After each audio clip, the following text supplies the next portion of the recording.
Good evening. Insomnia, அதாவது தூக்கமின்மை.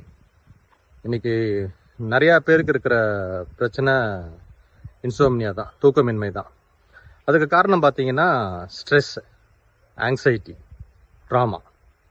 இதில் ஸ்ட்ரெஸ் பார்த்தீங்கன்னா அஃபீஷியலாக ஒர்க்கில் ப்ரெஷர் இருக்கும், ஸ்கூலில் பார்த்தீங்கன்னா ப்ரெஷர் இருக்கும்.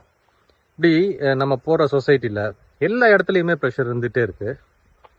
ஸோ அதனால் மக்கள் அந்த ஸ்ட்ரெஸ்னால அதை எப்படி ஹேண்டில் பண்ண தெரியாமல் ரொம்ப கஷ்டப்பட்டு தூக்கமின்மையினால கஷ்டப்படுறாங்க. அடுத்து பார்த்தீங்கன்னா ஆங்ஸைட்டி. அந்த ஆங்ஸைட்டின்றது ரொம்ப பெரிய விஷயம். அதாவது ஓவர் திங்கிங், எக்ஸ்ட்ராடினரியாக திங்க் பண்ணுறது. ஒரு சாதாரண விஷயத்தை இப்படி நடந்துருமோ, அப்படி நடந்துருமோ, இப்படி ஆயிடுமோன்ற அந்த ஒரு ஆங்ஸைட்டி அகைன் இன்சோம்னியாவுக்கு காரணமாக இருக்குது. மூணாவது பார்த்தீங்கன்னா drama.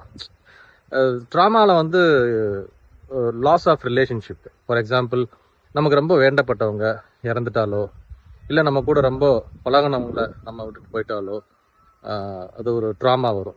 That is purely based on emotions. அது பயங்கர டஃப்பாக இருக்கும்.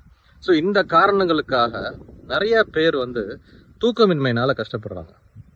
இதில் ஒரு சிலர் என்ன பண்ணுறாங்கன்னா, குடிச்சா தூங்கலாம் அப்படின்னு சொல்லிட்டு குடிக்க ஆரம்பிக்கிறாங்க.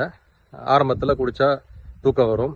அப்புறம் போக போக என்ன ஆகுதுன்னா, அவங்களுக்கு அந்த குடினால தூக்கம் வராது. ஏன்னா ஆல்கோஹாலுக்கு இன்னொரு பேர் டிப்ரெசன்ட். ஸோ அதனால குடினால அவங்களுக்கு தூக்கம் வராது. அந்த குடியே அவங்களுக்கு மன அழுத்தத்தை கொடுக்கும். ஸோ இன்சோமினியா, தூக்கமின்மைக்கு நிறையா ப்ரொஃபஷனல் ஹெல்ப்ஸ் இருக்குது. அதை நாடி போங்க, குடிக்க வேண்டாம். குடிச்சிங்க, தூக்கமின்மைக்காக குடிச்சிங்கன்னா ஆல்கோஹாலிசமில் போய் மாட்டிப்போம். அதனால நிறைய சிக்கல் வரும். So be very careful and handle insomnia in the proper way. Stress or anxiety or trauma, everything can be handled.